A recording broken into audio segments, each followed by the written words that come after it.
How to get like option on WhatsApp status. Hello everyone, I am Bishaka and welcome to our channel. Now let's get right into the tutorial. Firstly, go ahead and open App Store and make sure the app is updated to its latest version. Mine is showing update here, so I will go ahead and update the application further.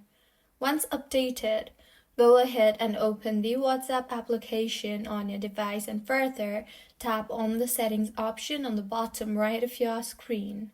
In here, scroll down and tap on the help option and then tap on the help center option.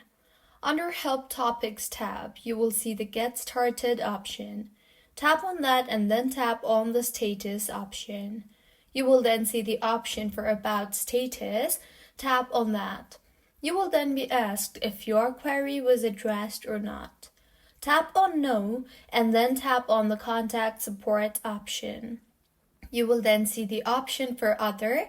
Tap on that and now in the text box you see there, go ahead and enter your query. Make sure to be more informative and descriptive about your issue for better and quicker responses. So this is how you can get like option on WhatsApp status. If you find this tutorial helpful, please like the video and do comment if you have any queries. Thank you for staying with us until the end.